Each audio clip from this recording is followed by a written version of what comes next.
It feels like the right time to re-up the question, is anything sacred? As a commander, I've had to write those letters. I've had to make those calls. There is nothing more sacred than that.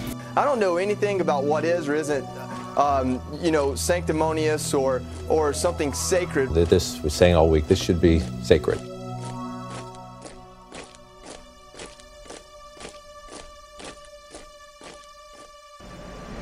I believe in an America that is officially neither Catholic, Protestant, nor Jewish, where no public official either requests or accepts instructions on public policy from the Pope, the National Council of Churches, or any other ecclesiastical source. You know, when I was a kid growing up, a lot of things were sacred in our country. Women were sacred, looked upon with great honor. That's obviously not the case anymore, as we see from recent cases. Life, the dignity of life, was sacred. That's gone. Religion, that seems to be gone as well. Gold Star families, I think that left in the convention over the summer. I just thought the selfless devotion that brings a man or woman to die on the battlefield, I just thought that that might be sacred. Those men were out there doing what they loved. It's the families that have to suffer. They get three choices. Yeah. They get that we don't come back, that we come back missing arms and limbs, or that we're not right mentally and not the same as how we left. There is nothing more sacred than that. You know, everything that General Kelly said was sacred yesterday. Women, religion, Gold Star families. The president has attacked those things. He was taking it out of this very sacred and solemn realm that it's usually in. I don't know how you all heard it, but this is a little bit like that whole Make America Great Again idealism that, you know, yes, that women were sacred, but women didn't have it that great back in the 50s. You know, there were a lot of other sides to that, you know. Religion, sure, except for not all religions. I mean, like, there's two sides to every coin, and this is like the gilded side that he's laying out there. When it comes to sensitivity about service and sacrifice specifically, he's already made what critics have assessed to be some grievously bad decisions. You kind of get the backstory of the many parts of the story that we've been talking about. For instance, he advised the president not to make the phone call because he said there was no perfect way to make that call. But the complete and utter disregard for what is essentially sacred. I gotta say, it's a personal pet peeve of mine when people are used as political props post-mortem. A young man, young woman going out and giving his or her life for our country. Let's try to somehow keep that sacred.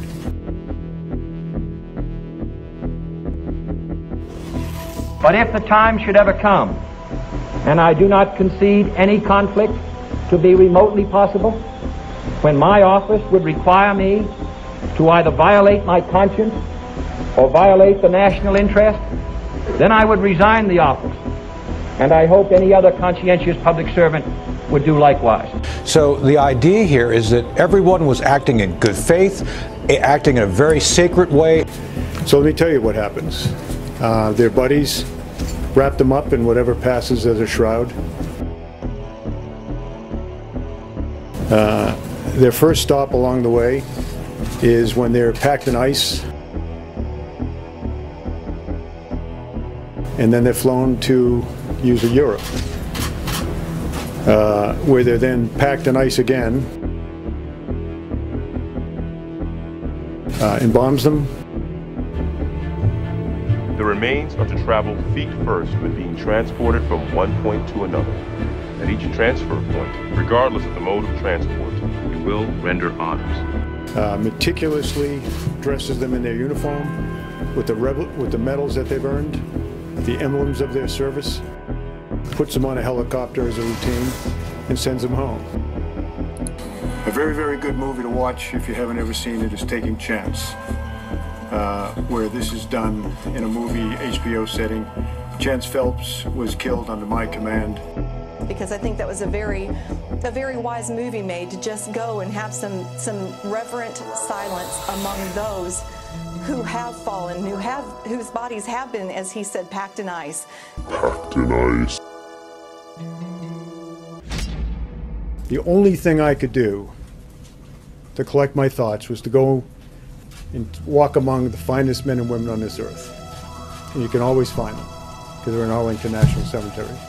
Went over there for an hour and a half. Walked among the stones, some of whom I put there, because they were doing what I told them to do when they were killed.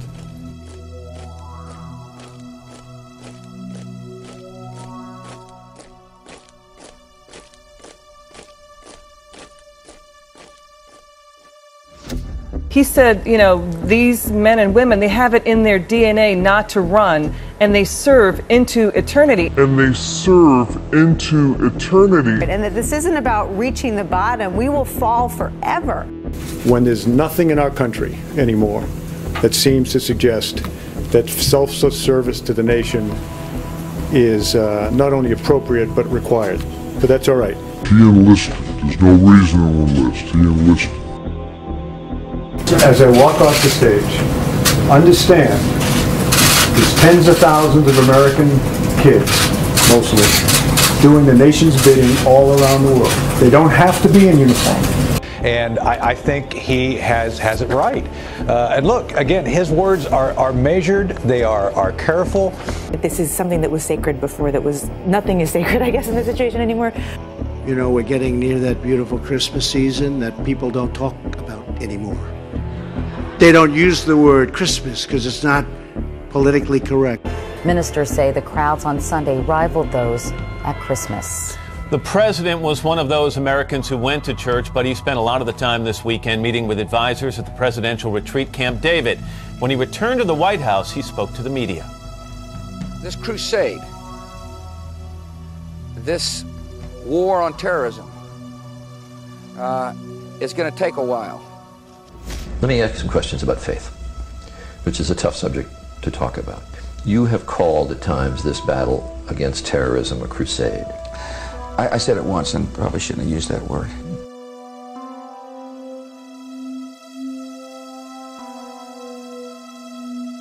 As you said, freedom is a gift of the Almighty. It is. And if you're the agent of freedom, or consider yourself so in this, does that indicate in your mind that the Almighty is on our side in some way? Charlie, I think that you shouldn't try to read too much into what I'm saying. What I'm saying is a truth. Mr. Bush reported as having said, quote, God would tell me, George, go and fight those terrorists in Afghanistan, and I did. And then God would tell me, George, go and end the tyranny in Iraq, and I did. Our fifth story on the countdown, it turns out that God received a rather hefty assist from Donald Rumsfeld. Newly released memos showing that Mr. Bush's defense secretary, having placed on the cover of his daily reports to the president biblical passages and corresponding war imagery that carefully framed the mission in Iraq as nothing less than a Christian crusade, what another faith might call a jihad.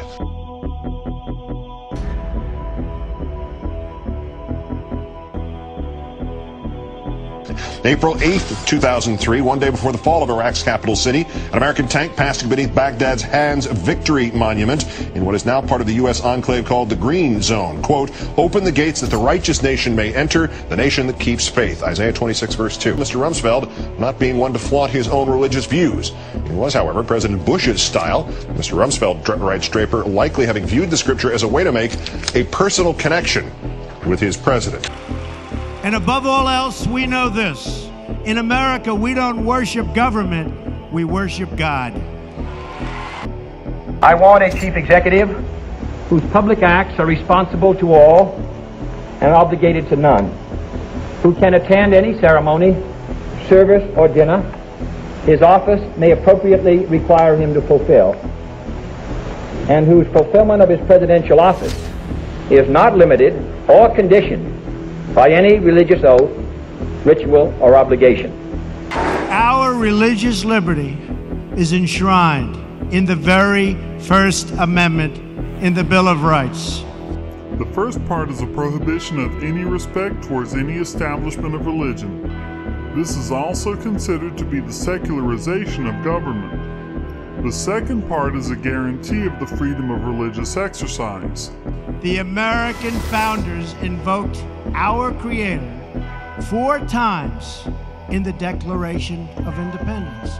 Benjamin Franklin reminded his colleagues at the Constitutional Convention to begin by bowing their heads in prayer. They usually turn to Ben Franklin as an example of a founding father who proposed that each morning of the Constitutional Convention open with a prayer. What they fail to mention is that his proposal was rejected.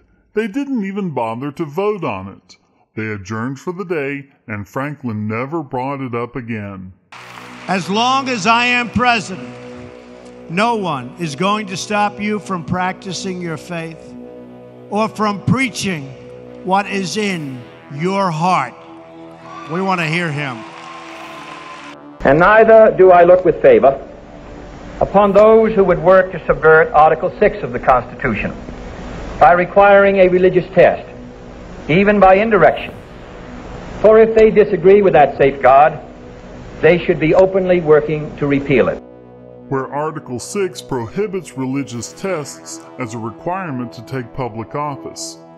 Remember that the Constitution is there to specifically enumerate the powers, functions, and character of the federal government, and the absence of any religious preference is enough to discount the idea of a Christian nation entirely. We will not allow the government to censor sermons, to restrict the free speech of our pastors and our preachers and the people that we most respect.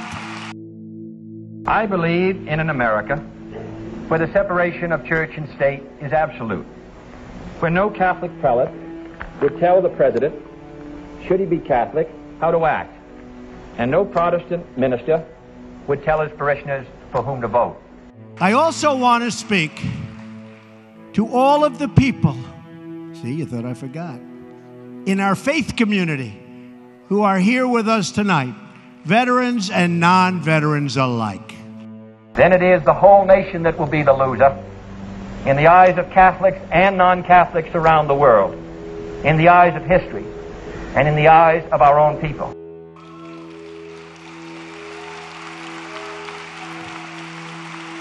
You're never going to be forgotten. You'll never be forgotten. The number, the industry, and the morality of the priesthood and the devotion of the people have been manifestly increased by the total separation of the church from the state.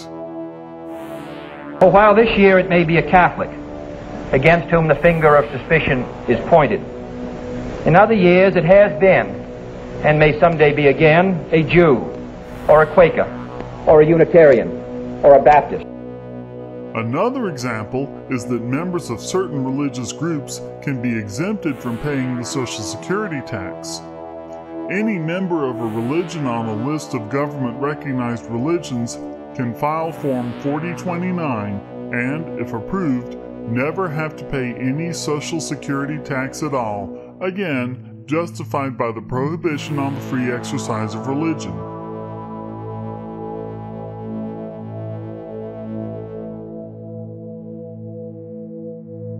For without reservation, I can, and I quote, solemnly swear that I will faithfully execute the office of President of the United States and will, to the best of my ability, preserve, protect, and defend the Constitution, so help me God.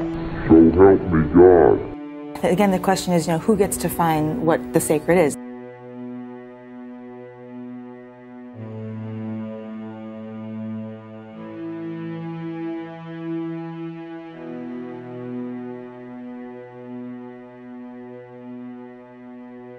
The thing that's supposed to be sacred, which is a person in each one of those cases, or the person that is standing at the White House and being very protectionist about all of that and trying to define it. That's not necessarily the most fair thing either. That's the tough part of the week. We're going to have to leave the discussion there, and let's hope we can end this arguing over combat deaths. Yes. It is pretty appalling.